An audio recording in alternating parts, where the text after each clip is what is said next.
This is the Absolute Business Mindset podcast, created and hosted by Mark Hayward.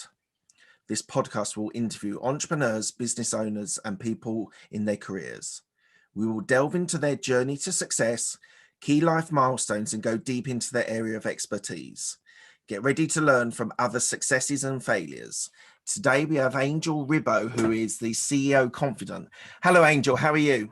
Hi, Mark. Great to be here. Thank you. Thank you so much. And obviously, thank you everybody who's listening to us today. Well, thank you for joining me. It's going to be an absolute pleasure, I'm sure. What I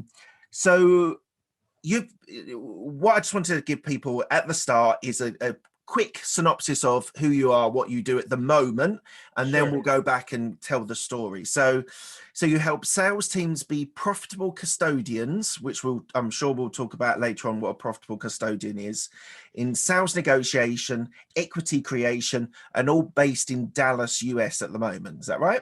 Yes, thank you. Right. We are going to go back to your university at Catalonia, your engineering computing engineering degree, but I want to just touch on one thing first. You speak 6 languages. Yes. Wow. So is that all based around your traveling and where you've lived in the different locations, or was there languages that you wanted to learn and you went and learned them? Well, that's a great question. First of all, as you know, I come from Catalonia and I was born 1 hour away from Barcelona. So we are right south of the border with France. So in my school, at my age, English was not taught. So French was the only option. So thank God that was the case, because otherwise I would have never learned French. So, I really, for some reason, I was really ready to learn foreign languages. Probably one of the reasons is because, as you know, in Barcelona and Catalonia, we speak Catalan, which is a language between Spanish and French, right? So we have more sounds, the phonetic is more complicated. So I was learning French there. And mom and dad, they said, hey, Angel, although they don't speak a single language besides Spanish and Catalan, they said, Angel, we want you to learn English at the same time. So they enrolled me on a private school. So since I think it was 4th grade, I was learning French in school and I was learning English outside of school. And then magic happened, which was, mom and dad were they saved some money for me and my sister to go to Scarborough in the UK to learn English. And that was in 1981, 82. So that means that I was 13 years old. And that changed my life forever. If you have ever tried to learn a foreign language, you're always translating, right? You're always translating. So me going for a month to Scarborough meant that I went to Scarborough having to translate everything in my mind. And when I came back, I didn't have to translate anything. I was speaking English automatically. Automatically. I mean, I remember going back to my private school class and everybody was, wow, you've really learned a lot. And I have to tell you that trip, not only my sister went to the same school in Scarborough, but also my cousin. And I did the following thing. I was given the choice, who do you want to stay? I mean, what kind of family do you want to have? And I said, I want to be in a family in which I don't speak a word in Spanish in a month. Right. And they put me in a family. I still remember mom and dad and the 3 kids they have, 2 boys and 1 girl. I was sharing the room with a Swedish guy. Right. It was a Swedish guy. So I was, and the thing is, God helped me so much. This Swedish guy, oh my God, was he an introvert? Okay. Was he an introvert? So I spent the entire month speaking English with the family, and they would take me everywhere, and we would go to so many places. And also the one good thing I did was I asked my Swedish roommate, hey, do you have some friends here? She said, yes, absolutely. I have so many Swedish girls which came from Sweden, which are also in the same school. I could introduce you to them. Guess what? When I wasn't with my English family, I was with these Swedish girls. Right. And from a Spaniard, that was a blast. Oh my God, did that summer change my life forever? And did I not practice my English language skills? So that was, really, that was literally how I ended up learning English and French. And then, I started traveling. When I went to college, I was part of an international organization. I was the president for that organization. And then I went to France with an internship. but I also started to be exposed to Portugal. So I had to learn Portuguese, excuse me. And then I learned a little bit of German because I was for 2 years, I was, dating wonderful, beautiful German girl. So I was literally visiting her, or she was visiting me almost every week. So I was going to Germany a lot. So, when you're kind of everything in your life is taking you to a place where if you just surrender to it, you keep learning and learning and learning. And, eventually I used my Portuguese that I learned with a Portuguese student in Barcelona. I used it when I was conducting business in Brazil, and when I later on in my career, I moved from Barcelona to the UK to work for a technology company. Guess what? I was asked to call in English to the Nordic countries and to Germany. So I was making sales calls from the UK to those countries. So it's kind of, I always had to make an effort.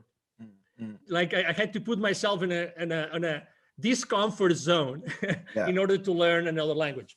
And learning a language, right? I'm confessing here, I am a typical Englishman who struggles with languages. I was at school, did 6 years of Spanish and a couple of years of German, and really struggled. I just didn't have the natural flow of it. But how do you construct learning a language? The immersion technique, it sounds like you immersed yourself in culture, in people, and that's how you learned it. But they're all Latin languages, so they all have a sort of similarity. But how did you sort of approach learning languages? As you said, you're sort of translating everything Spanish to English, English to Spanish. Yes. But what sort of techniques did you use to get your languages and embed and understand with such fluidity? Your English is fantastic, and I know you're in the US now, so you do use it every day. But how did you approach learning the languages? Well, this is a great question. I remember when I was once paid, I think my first employer, when I left college, they paid for lessons. I think it was Portuguese. And they actually enrolled me. I don't know if I can use, commercial names, but for this, at this school, Berlitz, which they're very well known for languages and, to teaching languages, foreign languages to executives. Yeah. And they would typically, even if you don't know anything about that language, you start listening to it. You start, you don't know anything, but your brain, there's something in your brain that suddenly starts being comfortable, familiar with certain sounds. And, the more you are exposed, I remember when I first learned English, when I told you my story to Scarborough, having the TV set that we had in the room, always on. It doesn't matter, always on. I would never do that today with the amount of fear that there's in the news. But, at that point, it's always getting used to the language, even if I didn't understand what they were saying. It doesn't matter. So you actually used a word which is called immersion. There's a guru in human behavior, who is Tony Robbins. Oh, right? Yeah, I know Tony. If you ever listen to, obviously you have, or you attend one of his events, right? He talks about immersion all the time. He always makes this funny story when he started to learn polo, being on his horse and everything. Immersion. Even if you had to pay to learn a skill, but you can literally land, land in a place where that particular skill is being used. Yeah, that's the best way to do it. And again, it doesn't have to be perfect. But put yourself in a position in which you are stressed out, literally. Right. You don't feel comfortable because you don't understand anything. It doesn't matter. But your brain is starting to tune into the expressions, the phonetics. As you know, there's a certain way that every language has its own music. Yeah. Besides its own syntactics and grammar and everything, it has its own music. I think that music is as important and as the language and the words themselves. That has been my experience, Mark. Fantastic. Thank you for that. So let's go to your university degree. So you did engineering, computer engineering. So Exactly. at the University of Catalonia. Yeah, yeah. So just tell me a little bit about your upbringing in Barcelona and why you chose to do computer engineering as a degree. Yeah, that's a great story. I'm just having, memories from my high school time now. So I was born in a city. You speak Spanish. You've probably been in Spain. I was born in a city called Lleida, which is 1 hour away from Barcelona. Okay, so it's a 250, 300,000 people, city. So it's still a small town. So when I was, in high school, and actually in middle school as well, that started in middle school, I really loved computers. I didn't have a computer at home. But in school we had this lab with 4 computers, and I don't know if they were of a British brand or an American brand. They were called Acorn. Acorn. Yeah. It was. Oh, you remember them? Oh my God. Yeah. So I mean, I remember. I right now I have in my mind the lab with those computers. Yeah. That one of them, guess what, had a tape recorder, so I could record my programs. Right. Oh my God, I loved it. I mean, I totally loved it. I remember that thanks to that, my dad bought me an Apple IIc computer while I was in high school. Apple IIc. Right. So it was the most fancy Apple II that existed at that time. One of the few in the place where I was, actually the only dealer in that place. They knew me because I was all the time there looking for, software and everything. So that's how I started to like computer science and computer engineering. I was really good in programming. As I was progressing, actually one of my father was a CEO of a conglomerate of food related industry. Right. Companies, and he asked me, hey, could you do this inventory program for us? Yeah. And then suddenly for the entire summer I started to write in basic language. Yeah. Okay, a program for taking for controlling the inventory of that particular, it actually was a fish farm. Okay. So, and I loved it so much. It was so good. Obviously, I always had great grades. So when it was time, my last year in high school, when I was a senior, and I was asked in Spain, you have to go through there's a grading system, right? And I had to pick which schools I wanted to, which colleges and universities. And I said, okay, so I would like to go to the school, computer engineering school in the Technical University of Catalonia. And I was, thank God I had very good grades, so I could get really into computer science. Yeah. But guess what?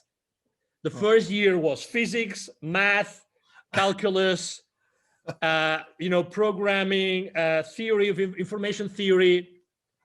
I, with all due respect to all my professors and teachers and everything, I hated it. I hated it. Okay. I mean, the first semester was, I barely could pass, I think, 2 of the subjects. I mean, it was really difficult. And then the second semester, oh my God, I said, I don't like it. If this is computer science and computer engineering, I don't like it. I liked programming a little bit. I like, the soft part of engineering, of information technology, but I didn't like any of the rest. I said, oh my God, it's 5-year degree. Okay, I'm only at the second one. Oh my God. To be honest, I said, I don't know how am I going to do this, but whatever. My parents are paying for this. I had to move from Lleida to Barcelona, so they were paying the rent and everything. So fast forward, to be honest, I had to wait actively 3 more years until, again, I liked computer engineering subjects because they were more like, computer engineering or computer science in organizations, information systems, stochastic processes, things that were really more attached to reality, as opposed to, calculus and side. Yeah. Exactly. And I am a very hands-on guy. I really like to be around with people, and I like to have human contact. Yeah. And I picture myself, am I going to be a computer analyst programmer the rest of my life? Oh my God, no. That's not going to be Angel Ribo at all. That's why, as you have read, that's why, really after I finished my degree, I said, I have to do something more related to business, because I think that's exactly where I could make a big Before impact. we go on your Yeah, MBA, yeah. just on the computer engineering, and it might be slightly different. I want to clarify. So we have in the UK something called computer science, Mm-hmm. and that is basically learning languages. And I'm interested. I was talking to someone, a friend of mine, who learned languages and then learned computer science, and that was like JavaScript and C# and all that sort of jazz. And he said that actually it was very easy to learn because it was just learning a new language. Did you have the same experience there as well? No. Okay. That was actually, it was called a degree when I started. It was called computer science. Right. But as all the, let's say, the names and titles changed throughout my career, actually they eventually called it computer engineering. So I Okay. started the studies, were being named like that. But as far as computer languages, no, we didn't really learn, this many of the computer language at all. I mean, I remember using, after the second semester, we did not learn any language anymore. So you didn't learn the programming. You were We building learned, the hardware, building the computers, and we learned both hardware and software. But what I'm Right. trying to say, they taught the programming, the languages that they taught us, or the programming that they taught us were language independent. Right. Okay, so it was very much on how to do things, but not specifically with a language. We were using a universal language, and then literally we were given the freedom to use the language that we wanted. It Right. could be any language. So that was, I mean, again, but if you realize, maybe if it was more like specific languages, maybe I would have liked it more. I don't know. But the reality is that everything seemed to me too abstract, and I wanted to go back to earth. And that's, as I mean, reflecting upon what I had done in high school, again, it was very down to earth. I was able to deliver specific results. I mean, as much as I am a strategic guy, but to be honest, I'm a strategic as far as the rubber can hit the road, really. Right. Otherwise, it doesn't serve me. Right. It doesn't serve me. And I need to see those results, because at the end of the day, I think that has helped me a lot in my life in general, like really wanting to see those specific results, those specific outcomes of everything that I have done. Yeah. So you then did an MBA in Barcelona. Yeah. Was that to give you the business experience? Yes. And Actually, one other question, sorry, a follow-up question. Yeah, of course. At that time, doing an MBA, did you want to be an employee working for a big, whether it's computers or whether it was a business or finance, wherever? Did you want to work for a big corporation, or did you want to be an entrepreneur at that stage? That's a great question. I'm going to tell you. So while I was studying, in order to make money, I was actually working at the same time. Right. And I was working, giving education, computer education, teaching WordPerfect and Lotus 1, 2, 3, to the employees of the university of my own college. Okay. Mm-hmm. But the first job that I got before I graduated, I was actually at the rector's office, at the president's office of my own university. Oh, wow. Okay. Because they opened a position in the international, it was called the rector's office, Department of International Relations. And that was my first job. My real first full-time job was like this. So it wasn't related to technology at all. So while I was having that, while I was, doing that job, I was there for 5-6 years. I was actually studying, my MBA. If you ask me why, because I really wanted to have a different perspective of the world. I wasn't thinking of where am I going to work, what kind of role I want to have. I wasn't that strategic. The only thing I knew was that I needed to have additional knowledge if I wanted to go with a higher level of comfort to work for any corporation.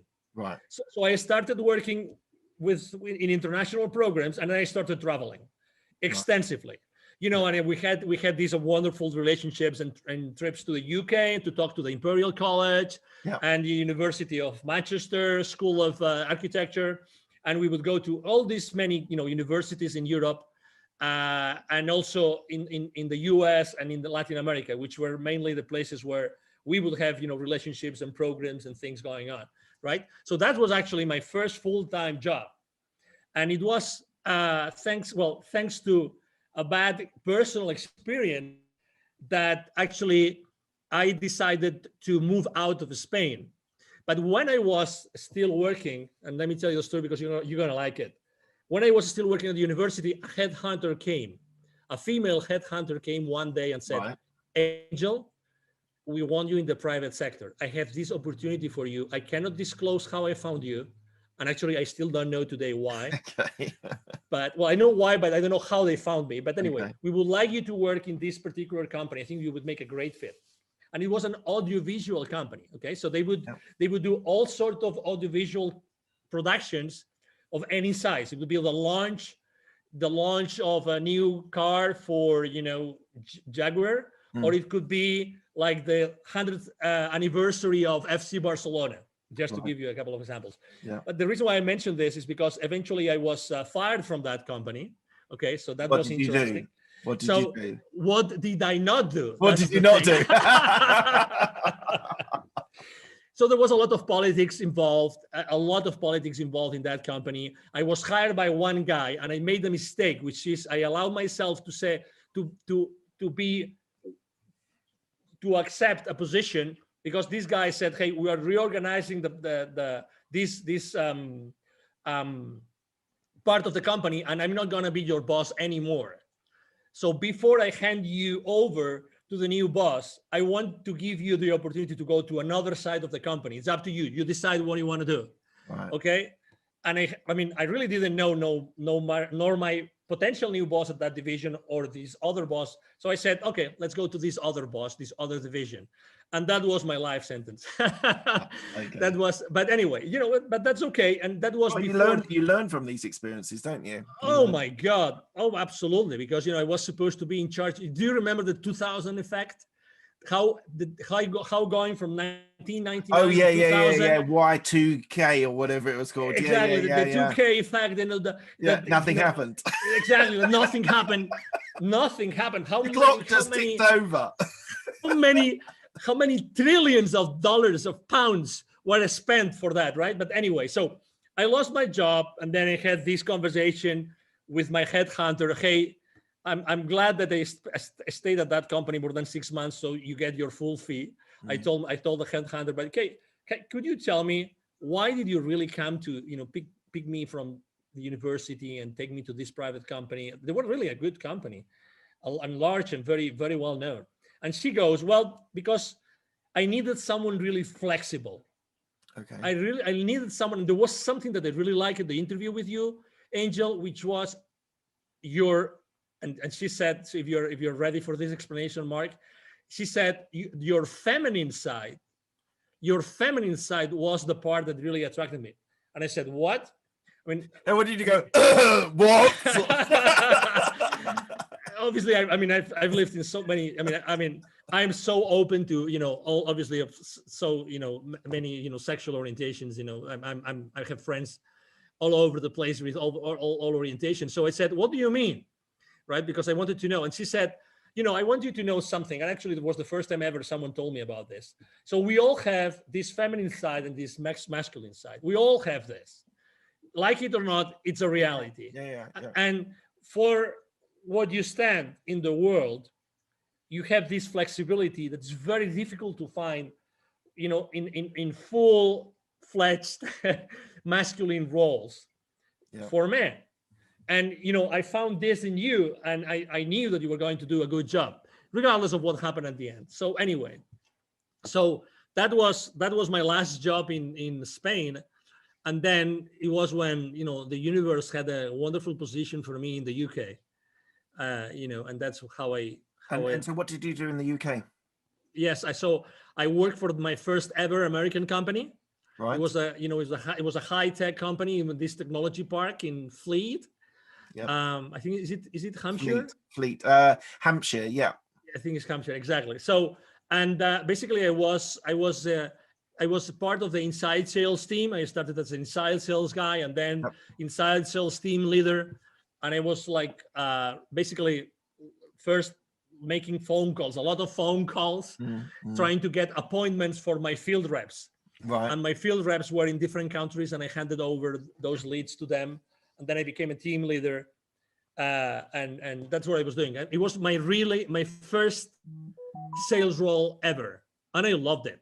I loved you it. enjoyed it? It's a people business, isn't it? It's a people business, yes. And we had all those call blitzes, that we had to make X number of calls, and if you reach that goal, then you had a bonus, and then you would talk to the field reps, and they were super excited that you got them this amazing sales appointment with the CEO of that corporation. That was so exciting. I really loved it. I really liked it. And then I see you moved to Mexico. Is that right? To do sales there as well? Exactly. I moved to Mexico.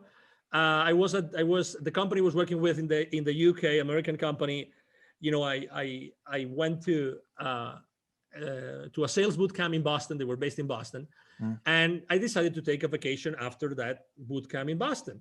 And I said, I'm going to take a vacation. I've never been in Mexico as a tourist. And then I'm going to go to Cuba.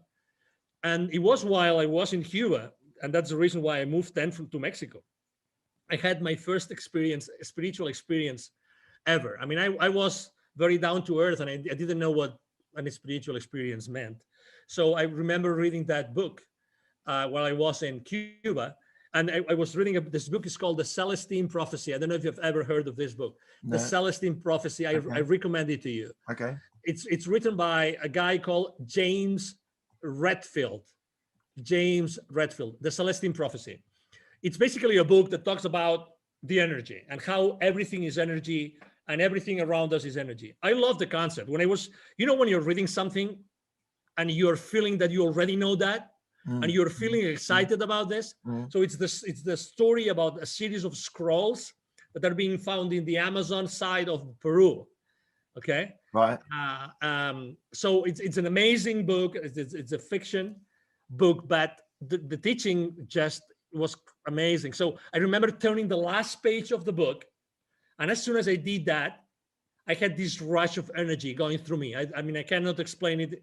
Goosebumps, chills, you name it. Yeah. And I knew that I had to do something. I mean, I remember when the sun was setting. I was in Varadero in Cuba, that nice resort.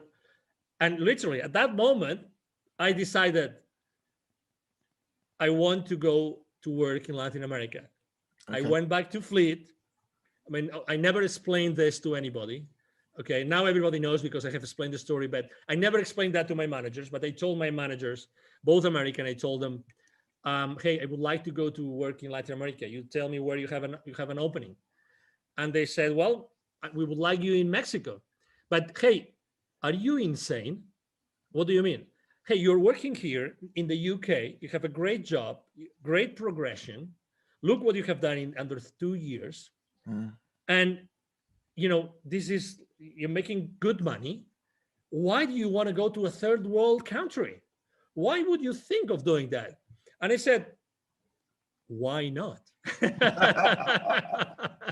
Why not? What's wrong? And in this case, was Mexico. And, Mexicans love Spaniards. Spaniards love Mexicans. There's so many things in common among the two cultures. And I said, I would love to go to Mexico. And I think that there's a lot of things that I can do while in Mexico. Just before you talk a little bit more about Mexico, so you were saying about that book that had a massive impact. So yes. I started binging audiobooks on business, finance, self-development, all this jazz. I don't know, it's probably 6 or 7 years ago now. Cool. And I interviewed someone who said you should read The Alchemist. Have you read The Alchemist? Oh, absolutely. So I was binging on this business stuff, and he's like, no, this will give you a really good perspective. It will open your eyes. It will spiritually help you. And I was a bit cynical, but I listened to it on audiobook, and it changed my life. It really changed my life, having that perspective on people's behaviors, people's way people react, and the way I should react, or the way the character in the story reacts to situations, and I'm even, while I'm telling you about this little story, I'm even thinking of the stories within the actual story. So so I know what you mean. I didn't decide to move to Mexico or anything, but I definitely know what you mean. Like non-fiction books can have, like, because as I said, I binged on business books, but that really was a life changer and a really inspiring book. So sorry, I just wanted to just pop that in there.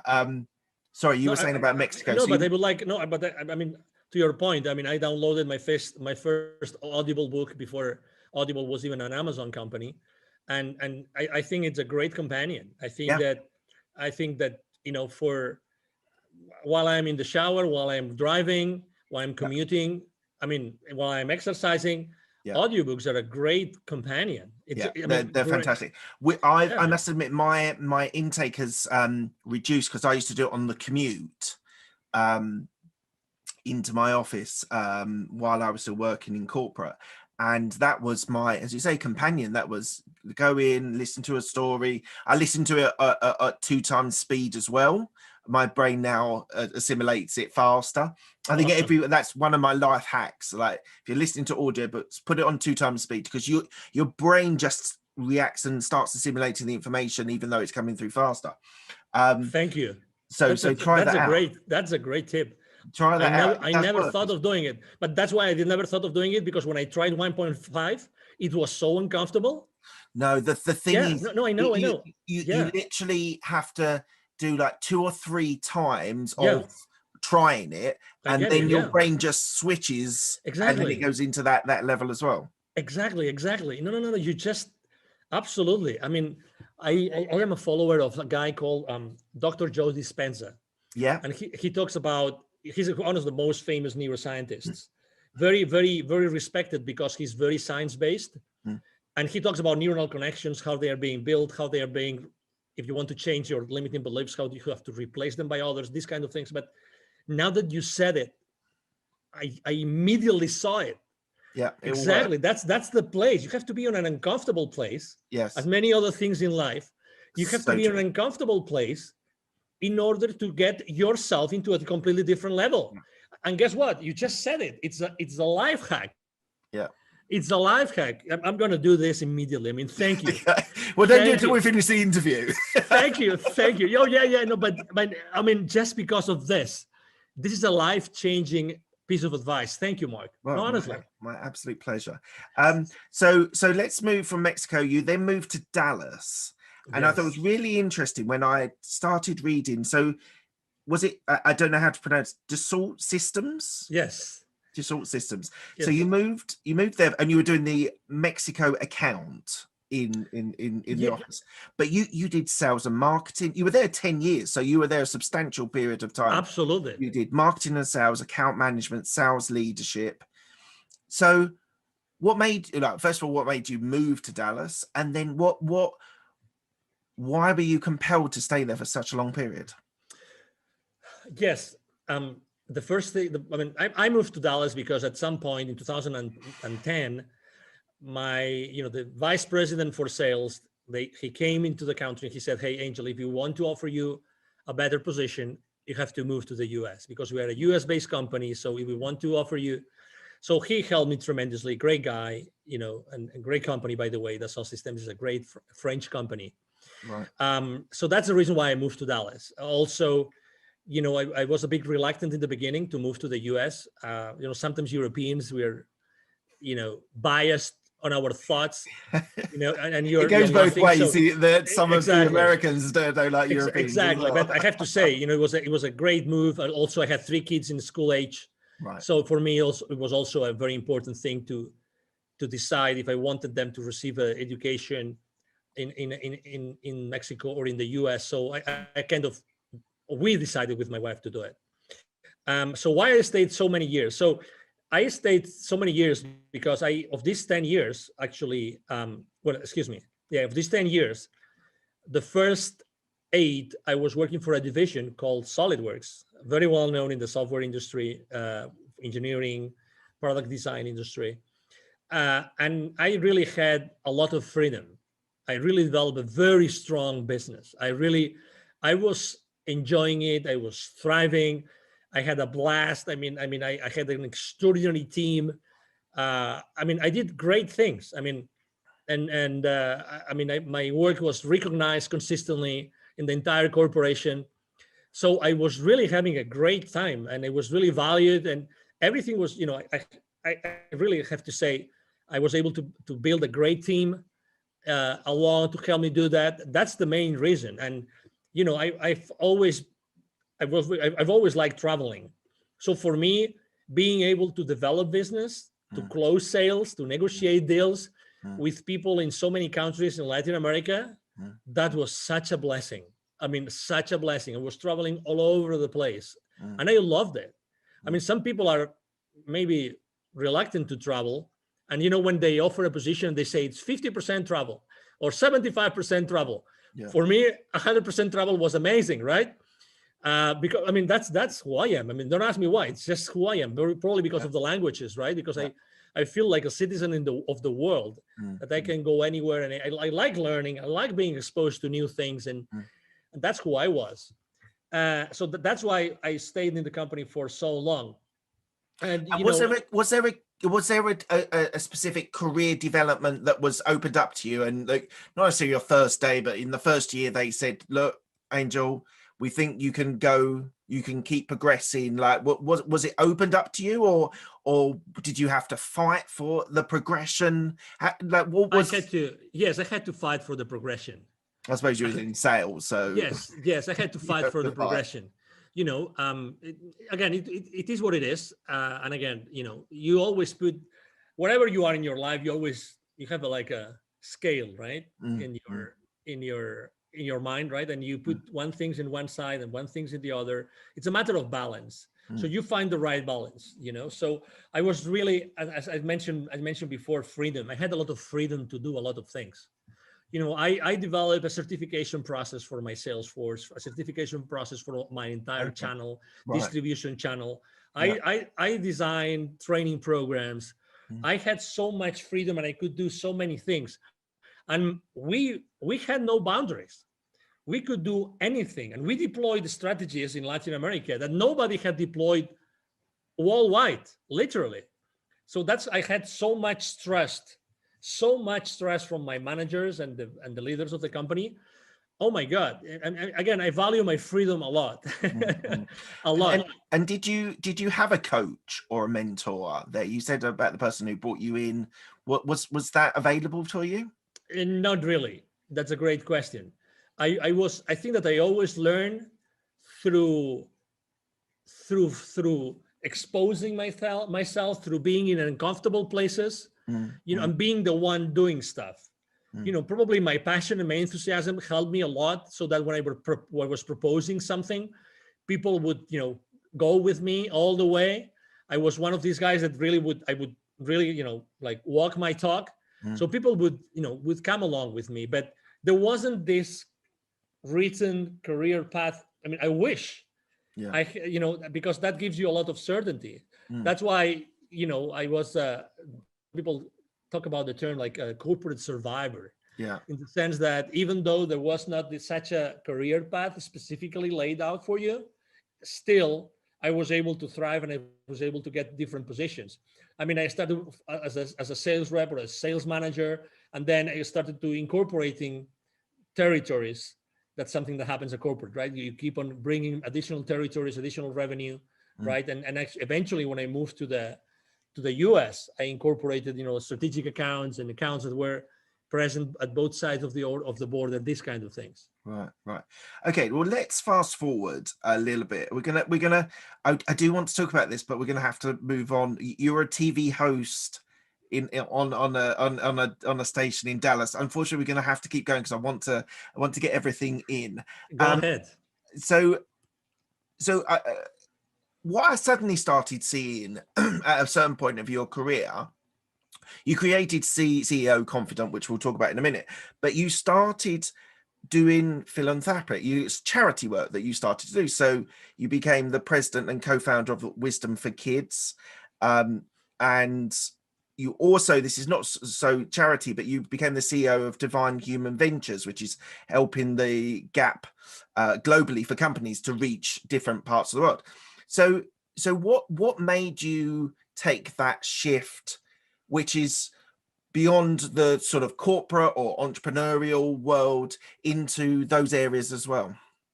Well, when I have to say, I started to prepare myself before I left corporate world in 2016. I started to prepare myself, and I started going to different conferences of people that knew about things that I thought could be valuable for me. Right. They were basically, these famous online marketeers, these people that have done, online launches, Yeah. that they know everything about coaching programs, sales funnels.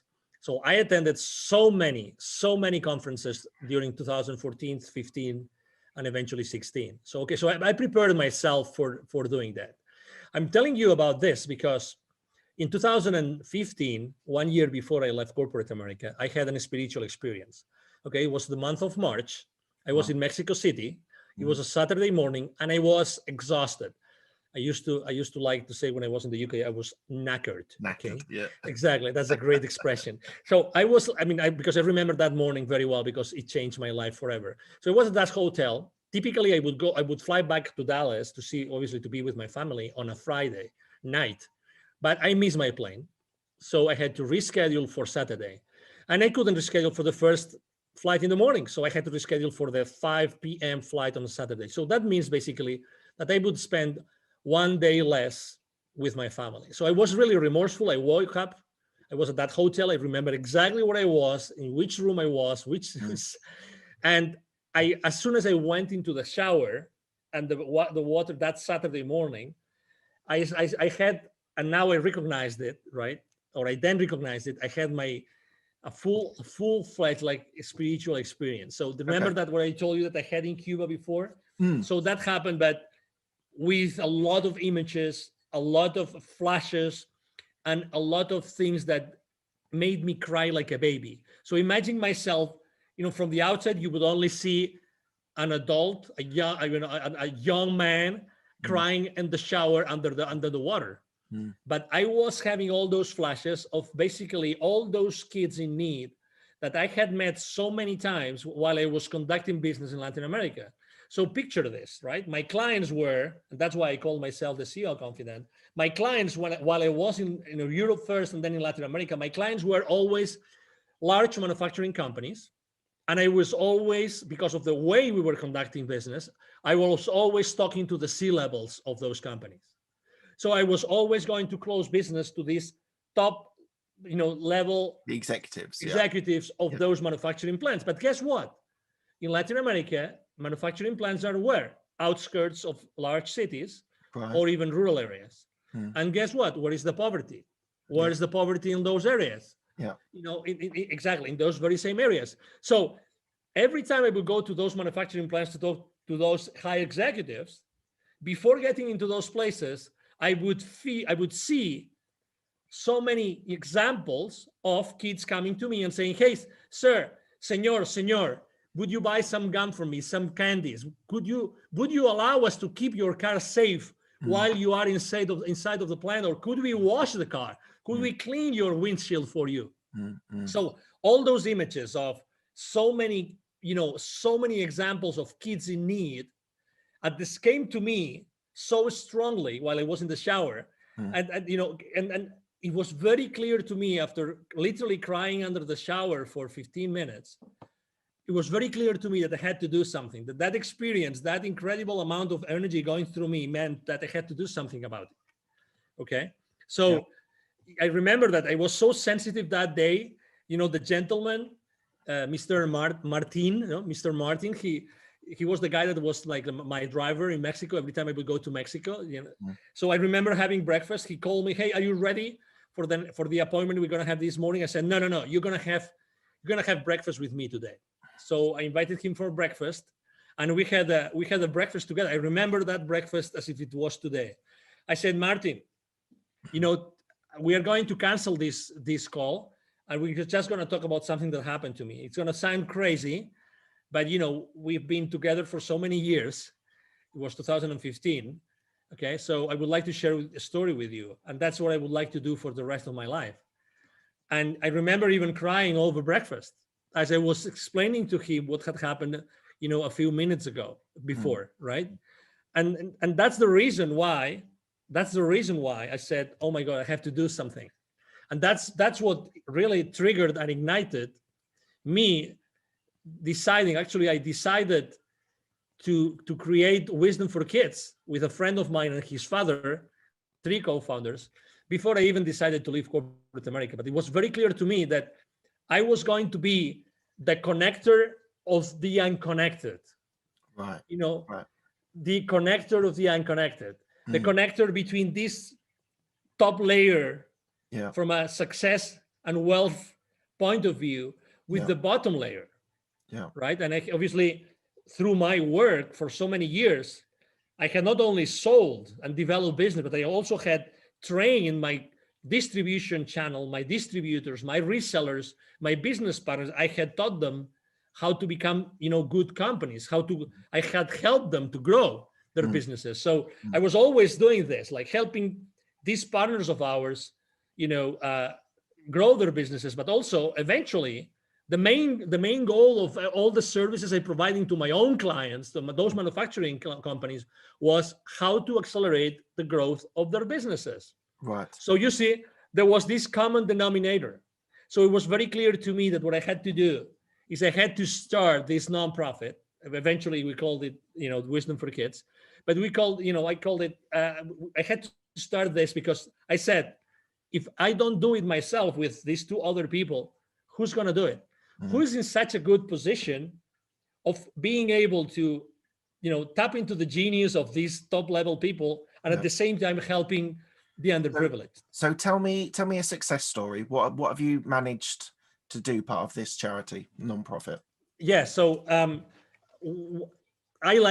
there's an area which I like to go, which is an indigenous community. I like to go to indigenous communities for many reasons. One of them is because 95% of kids in those communities are poor. Right. So when you go to those areas, the chances of making an impact increases dramatically because everybody lives under the threshold of poverty. Yeah. And I'm going to tell you a story of this area. It's in the north of the state of Puebla in Mexico. Okay. So in this area, there are 180 plus small communities. Many of them speak their own languages, originally from the Aztecs, Toltecs, this kind of, originally civilizations, let's say, or cultures. So one success story I can make is in a particular area, one of those sub-communities there, when we deliver our workshops, right, what we do is we do a lot of self-esteem work. We do a lot of neuro-linguistic programming, okay? Because we want to make sure that whatever we do in that community, it's sustainable. Exactly, it's sustainable, right? So we went to that place, and we basically started talking about, hey, you have to love yourself. I mean, this is kind of the message, right? I mean, we don't teach it like this. There's no whiteboard. We jump, we sing, we dance, all sorts of crazy things that you can imagine we do with the kids. Why? Because we connect with them, again, at an energy level. Yeah. We raise the energy of that place wherever we conduct our workshops. And that's the main goal. The main goal is we connect with them at such an energy level that, like, the most amazing part of the workshop, which is a 20-minute meditation, has the most impact. So for 1 hour and 40 minutes, we are preparing our kids for the most important part of the workshop, which is the meditation. Right. I mean, you have to think that we spent 2 years preparing the workshop. We had 2 PhD students preparing the workshop with us. Right. All right. So there's these 2 kids, which were brothers, which had different grades. One was second grade and the other one was third grade. And the story, the success story is because, we always say that we help underprivileged kids in Latin America become entrepreneurs using their local resources. We don't want them to go somewhere else to be successful. Yeah. We want them to become aware of the wealth and the resources which is around them. Yeah. Okay, so we told them, hey, okay, so what do you think you have here that people might like, right? And we started having that conversation, right? So we brought the mom of these two kids. Okay, we brought them and we say, okay, so what do you think we could do? And one of these kids really was very good with what he was doing with his hands, right? And we said, why don't you start making, and it's a very simple thing, but bracelets with stones that you were able to find here.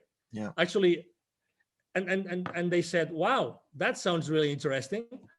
So we sat down with them, we sat down with the mom, and we made sure that they were going to, we were going to have a continuation, because the challenge there is not passing on the how to do something, it's to do it. It's actually to take action.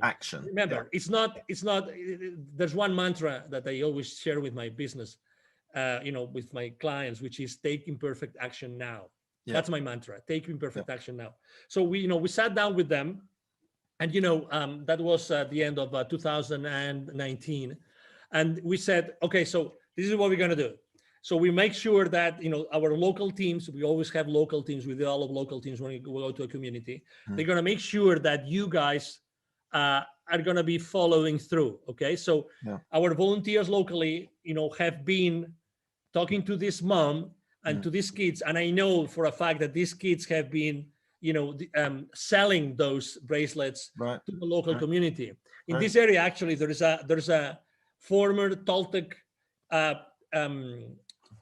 pyramid compound. So it's a very highly charged, again, energy place. It's a magic place.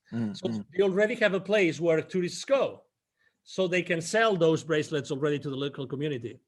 And after that, there's going to be many things that are going to happen. I mean, obviously, unfortunately, the world closed down, unfortunately, in 2020.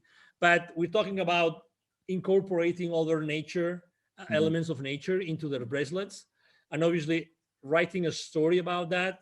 We are very cautious about keeping the identity of those kids safe. We don't carry a single list. There's no list. I mean, of those 1,000 kids more plus that we have helped, we don't carry any single registry. We don't want anybody to hack into our information and use it inappropriately. We're very, very cautious about that. I think that privacy and confidentiality is extremely important today, and we want to keep those communities safe. So that's a great example. That's a very good example of a success story.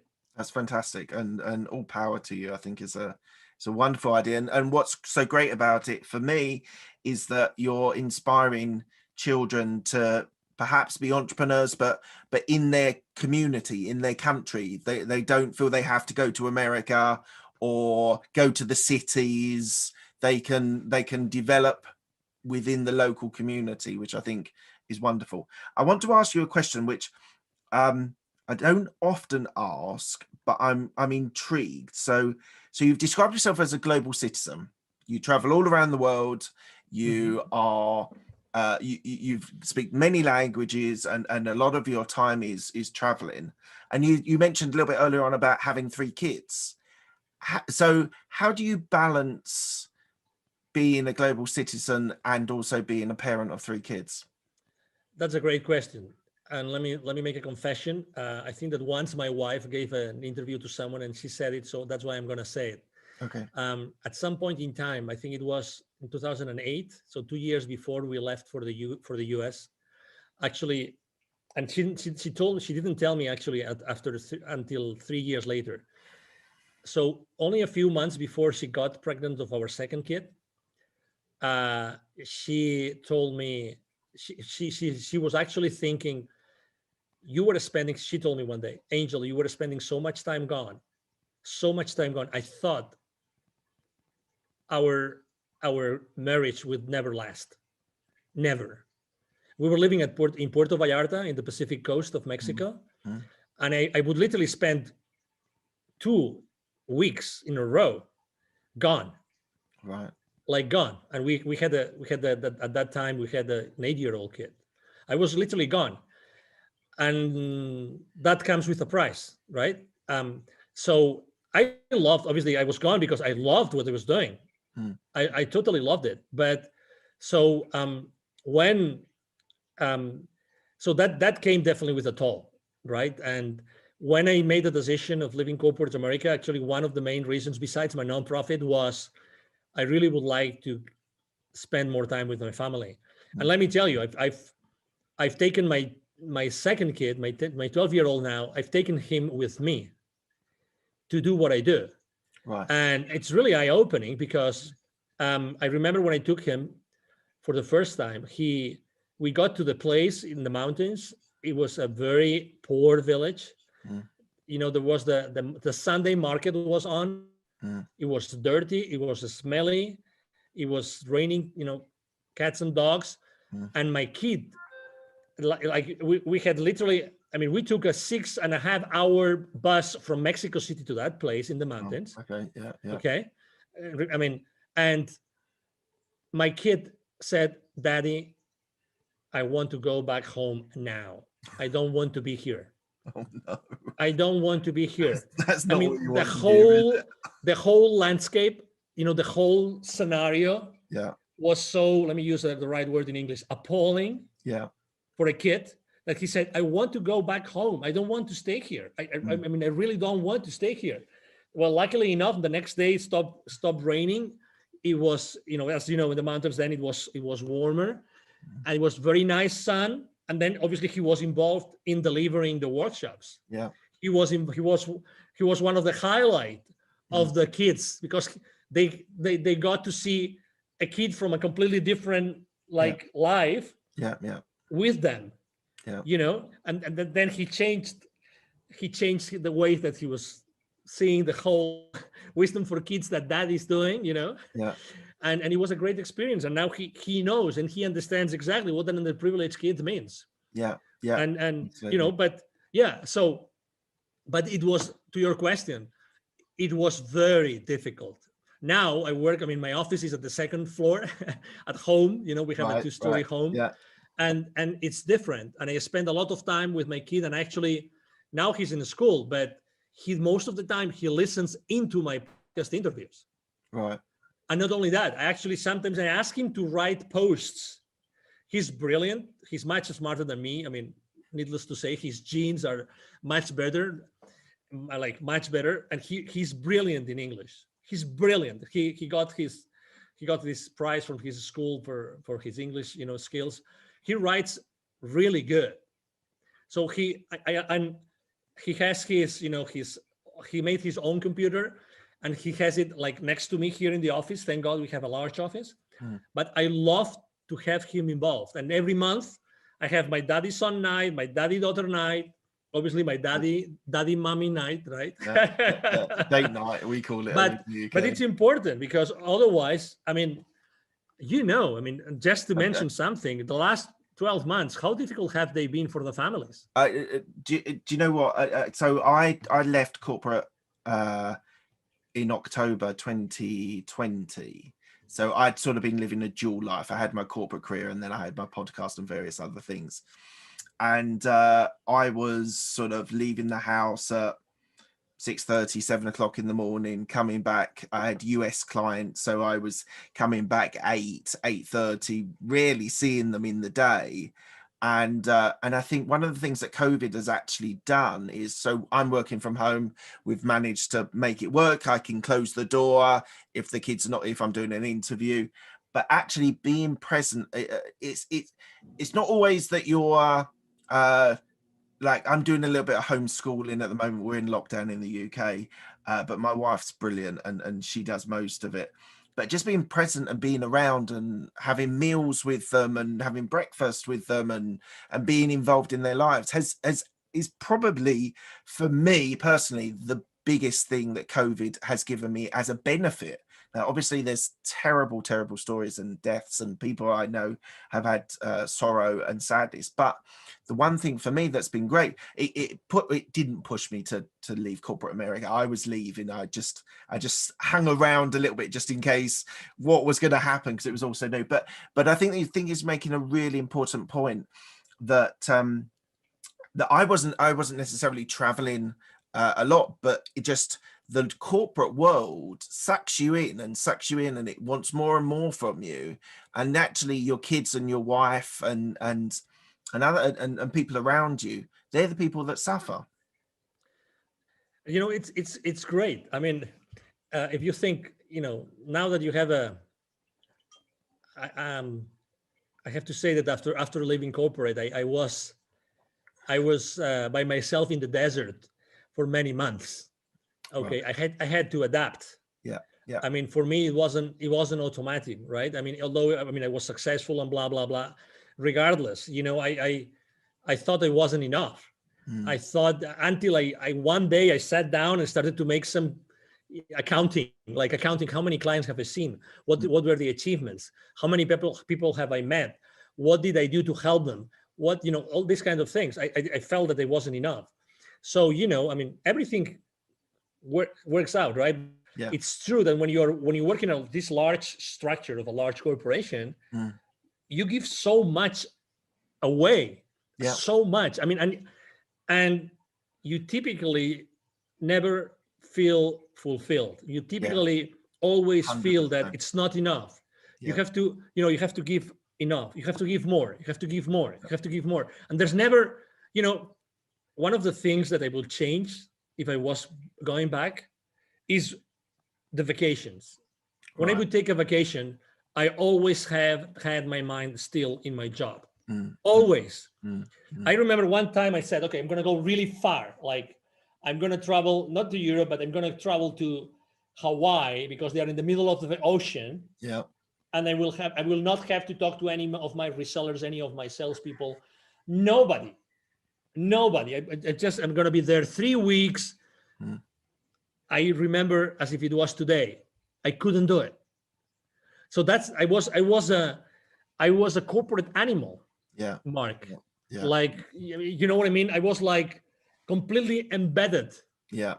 into that so work. was I. So was and, and I didn't feel that it was wrong. I feel that that's what I have to do. I'm responsible for my business. Yeah. I'm responsible for my coworkers, for my, direct reports. I'm responsible for that revenue. And if I don't do it, I am not ethically and morally, I'm not doing the right thing. And it is so wrong. It is so wrong because you give away the most precious time of your life. Absolutely. Right. Let's talk on some more cheery things. So your entrepreneurial experience is all based around the CEO Confidant. So, so it's about sales accountability. One of the things that I want you to talk about is a profitable custodian. Yeah. Now, this was a phrase which I've never seen. Now, I've interviewed probably 80 odd people, maybe. Yeah, about 80. And I've spoken to salespeople, people that started in sales. And so what is a profitable custodian? Yeah, so this is that term that we developed together with one of my business partners. Okay, so his name is Neville Joffe. He's an executive educator. So one of the things that we tend to think as entrepreneurs is that we have to do it all ourselves, and that's so bad. So bad. I think that we have never been taught to really collaborate and establish strong business partnerships. So that is exactly what I did with this gentleman. So one day we were having a conversation and we were talking about this term and of the employees being the custodians of the company's profits. And I said, hey, we have something here. What if we start, if the main goal, the ultimate purpose of any company is to produce sustainable profits and cash flow for their shareholders, for the equity holders of those corporations, if that's the main goal, and what we are doing here is to remind everybody of the financial implications of the business decisions, then every single employee is the custodian of their company's profits. Right. And you were in corporate, I was in corporate. Seriously, how many real conversations, in-depth conversations did you have with any of your clients or business partners while in corporate about financial statements, about balance sheet, about P&L, many, but how comfortable did you feel? That's a different question.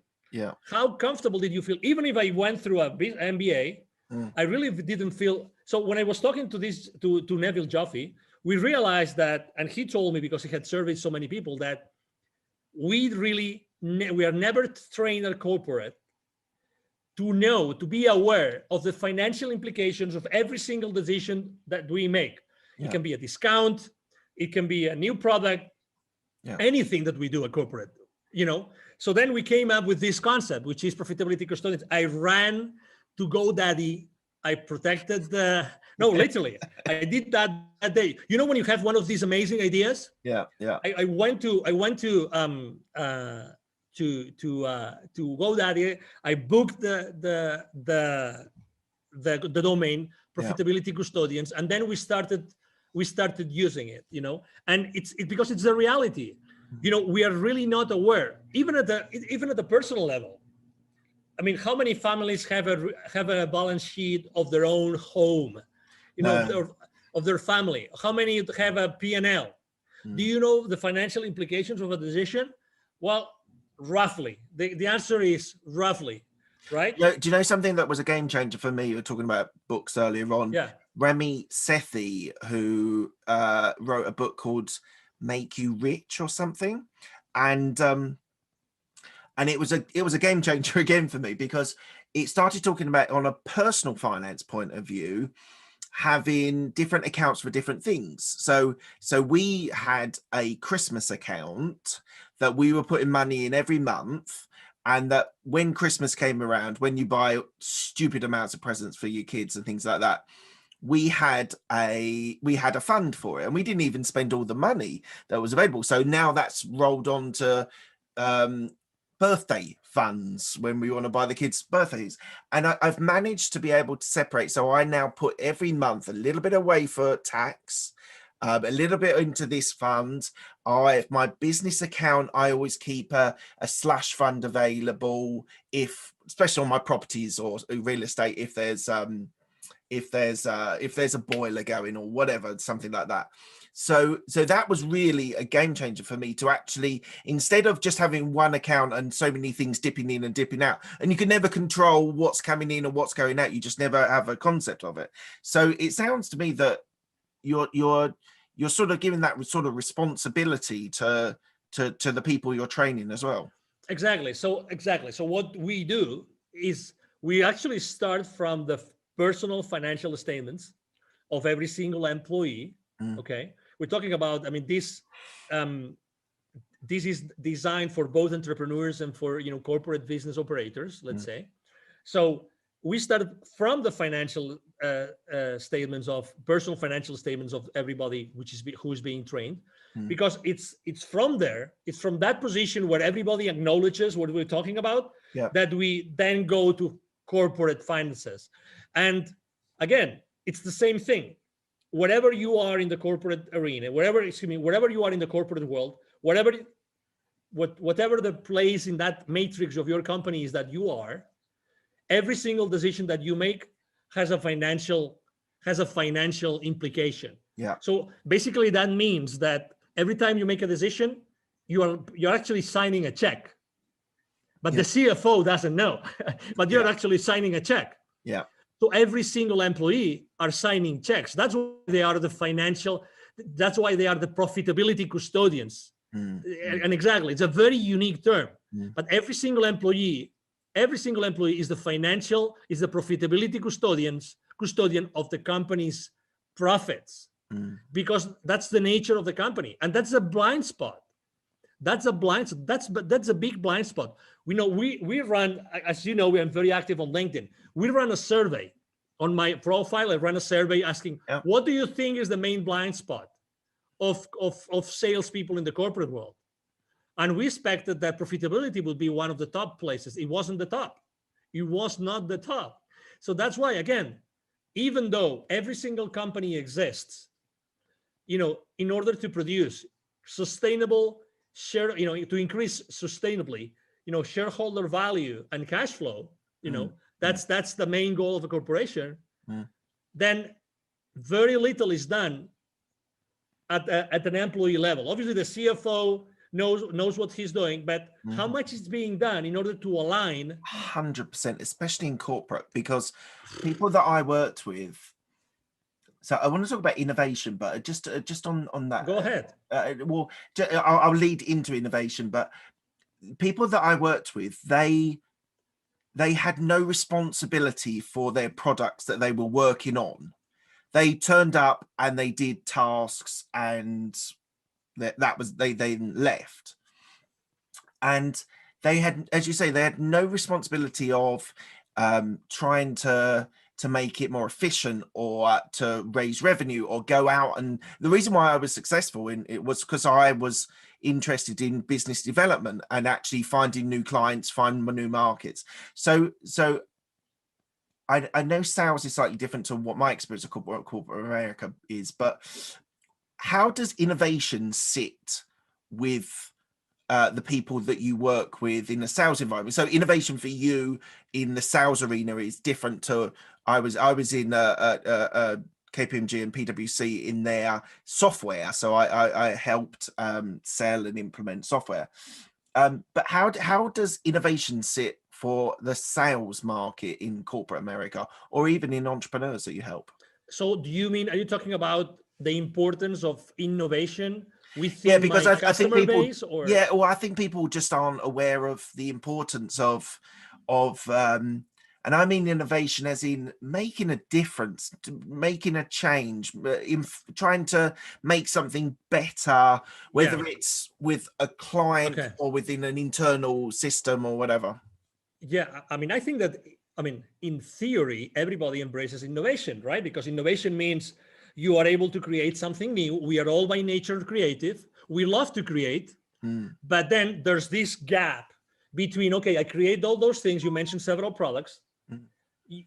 You create those products, but okay, in order to deliver those, there's going to be something involved. In order to market those, there's going to be something involved. In order to sell them. So this is the gap which is being forgotten. So to be fair, because it's easy to talk about this, but in all fairness, the thing is, how many of us, while in corporate, we got the right education so that we were fully engaged with the rest of the organization, so that eventually the leadership team could keep us accountable. That's the thing. That's the thing. If you want to keep your employees accountable, it's not fair to do it unless everybody is really engaged because they have been provided with the right level of education. And that's where the gap is.